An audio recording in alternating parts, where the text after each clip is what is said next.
Meanwhile, here in San Diego, community leaders addressed the protests that took place here in San Diego over the weekend. Fox 5's Andrew Nomura joins us live now with what they'd like to see moving forward. Andrew? Well, Maria, we're here at outside of the county administration building just to have a conversation. Black and brown leaders today earlier condemning the use of force by law enforcement over the weekend in regards to protesters. We know that Leslie Forcron, a grandmother, was actually shot in the head by a rubber bullet. She is currently in the ICU right now, and we are here just to have a conversation. Once again, we have Genevieve Jones-Wright, one of the activists or the people who are here this afternoon or this evening, but she's here to tell us she's with the group called MOGO, is an advocacy group for litigation in returns of civil rights, I should say. Tell us, foremost, the use of force by police this weekend, your thoughts and what needs to change. It's really just unfortunate how we're able to see through the events of not just this weekend, but what we've seen all week with this idea, this reality of two Americas, right? We have seen how protesters who are protesting against shelter in place so that they can have their right to haircuts and to nail salons, as they're armed, get inside of state buildings, yelling and screaming up close in officers' faces, and nothing happened to them. And then you juxtapose that with black and brown people, and yes, there's some white people out there protesting in the names of Black Lives Matter because they're allies, but you see how these protesters were treated in the face of not yelling at law enforcement, not being armed, and being peaceful in their protests, and how they were met with tear gas, rubber bullets, and as you talked about, an elderly person who was a grandmother was actually shot in her head with rubber bullets by law enforcement. And I condemn that force. I condemn that use of lethal force. It is lethal in the way that it was used. And Leslie, unfortunately, is not the only person from the community here in San Diego that was injured and left traumatized by excessive force used against peaceful protesters. And we know this because we were on the ground. We saw the Facebook Lives as these rubber bullets were shot to their face at point blank range. And we saw the aftermath with the blood and the shock and the injury, the physical injury, the emotional injury. And so when we're having this conversation about violence, we have to be honest about police violence and condemning violence against community members with the use of a badge through intimidation and then also excessive force like rubber bullets. Well, we know here in San Diego County, police brutality, we're no stranger to. Earl McNeil in National City, Alfred Orlongo in El Cajon, and Aaliyah Jenkins in La Jolla. Tell us, you were talking about earlier about the CRB, the Community Review Board. Can you talk a little bit about that and why is it so important? It's absolutely important because we need a mechanism in place that's going to ensure that police misconduct has a check on it and that there is transparency and also accountability. And when I think about transparency and accountability, I cannot leave justice out of the equation. And so something like the CRB, which would be an actual charter amendment, is what we are proposing, which we would like to see passed in November, would actually be a different structure from the Community Review Board on Police Practices that we have now. And in its place, it would be an independent and community-led commission on police practices that will actually be independent from the mayor so that there's no political influence.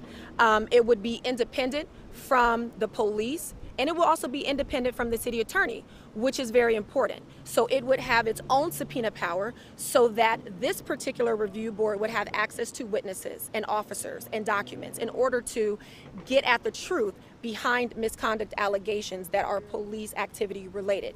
It would also be independent in a sense of having its own counsel so that the attorney who advises this community-led commission on police practices would not be also shared with the attorney that advises the police. It just makes perfect sense for us to have this particular setup for a community review board because it would really hold what we call the bad apples accountable, and I believe that it would free good officers from the stigma that has been created by the bad actors in their departments.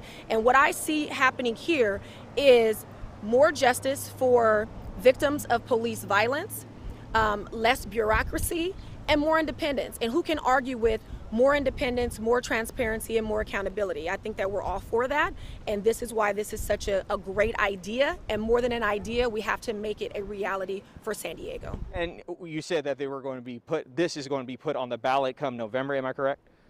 That is our goal. Right now, it is still at City Council, and this is why I would urge every single community member to conversate, converse, contact their City Council members and let them know how important it is for the protection of all San Diegans, which also includes the law enforcement community. We know that the law enforcement community is safer when there are checks on misconduct by members of the law enforcement community. So I think it's a good idea all the way around.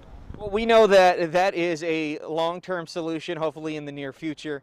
But now we need a solution now. As you know, protests are going to continue to happen with the outrage over George Floyd. Tell us what needs to happen with law enforcement in return or in regards in their relationship with protesters while people are out there protesting. We always talk about healing this divide between community members and police officers. And again, with the CRB, it offers us this chance to really get community trust. We're trying to get community trust fostered with law enforcement. We don't have that right now, and so that's also one mechanism of that. So thank you for saying that. Community trust is always key to this. We have seen in other places where instead of the police officers coming in riot gear and hosing people down with tear gas or shooting rubber bullets point blank in their faces, they actually kneel to show solidarity with the protesters and say, I understand and I do agree that Black Lives Matter. We've seen police chiefs come out and actually have conversations with the protesters. I would have loved to see that happen anywhere in San Diego, but it didn't happen in La Mesa. It didn't happen right here downtown San Diego, and we have to change that. We have to change this approach. One thing that I know as a criminal defense attorney is that the very presence of police can be a force. It is a tactic to show force. And so when you come, not just in large numbers, not just in your uniforms, but in full-on riot gear, which is what happened in both places, you are setting a tone. And so I would have liked to see a difference in how the police came to the community.